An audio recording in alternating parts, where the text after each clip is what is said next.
Enhancing student learning outcomes through a judicious use of blended learning approaches continues to develop traction across the Australian higher education sector.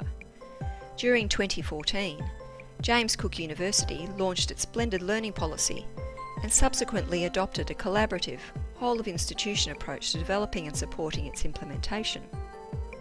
One of the key issues identified early in the implementation of the policy was how to effectively and efficiently support both academic and professional staff to engage with evolving learning technologies and implement them into their practice in a sustainable way. The Going Viral project, funded by the Australian Office for Learning and Teaching, used a case study approach to investigate existing informal networks of staff at the university. These aims were proposed as a means of investigating the types of leadership roles staff are adopting around the use of learning technologies. The project aimed to collect evidence of innovative technological leadership from professional and academic staff in supporting and enhancing student learning. To increase our understanding of how these patterns of behaviour and/or beliefs related to the theoretical framework proposed by Cluett and her colleagues, and to suggest how these interconnections might be harnessed to create the recommended scaffolded network that will allow for effective informal personal communications to be established, developed and sustained, resulting in highly effective, innovative use of technologies for learning, for the benefit of all stakeholders within the university learning communities.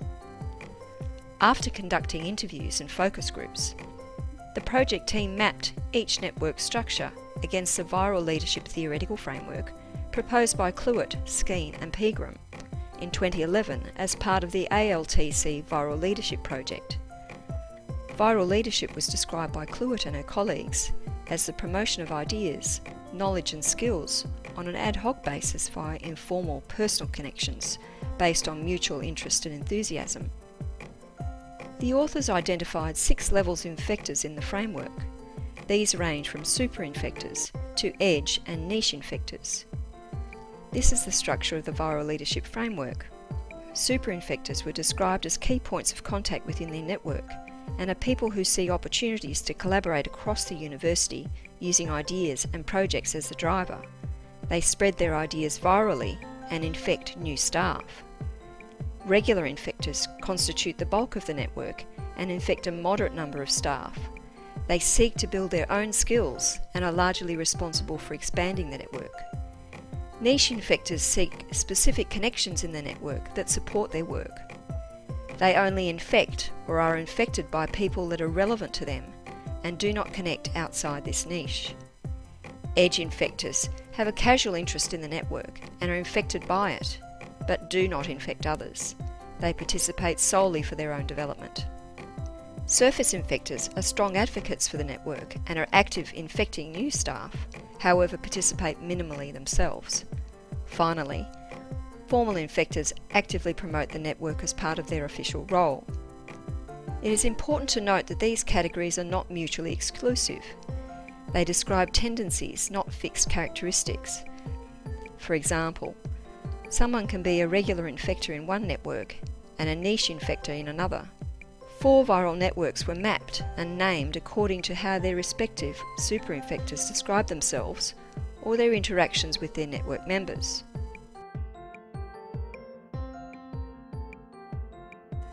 After each of the networks were mapped, key enablers and barriers to sustainable learning technology use were proposed. The key enablers identified were active in-network professional development that focused on a limited number of learning technologies and significant informal sharing of ideas and approaches to learning technology use. In contrast, key barriers identified were a lack of time to learn and enact the learning technologies and insufficient central institutional support. Viral networks present an ideal opportunity for informal sharing of ideas and practices that work in specific disciplinary contexts. In order to maximise best practice and sustainable learning technology use, it is suggested that super and regular infectors be supported by the central unit with associated masterclass professional development sessions.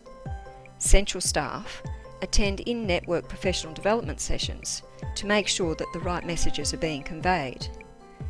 Central staff should also take opportunities to actively seed new networks. And finally, that opportunities for interactions between the networks are actively promoted. The project team would like to thank our colleagues who participated in the project. We would also like to thank our critical friend and other higher education academics that provided critical feedback during the project. For further information, please contact the project leader, Catherine Meldrum. Thank you.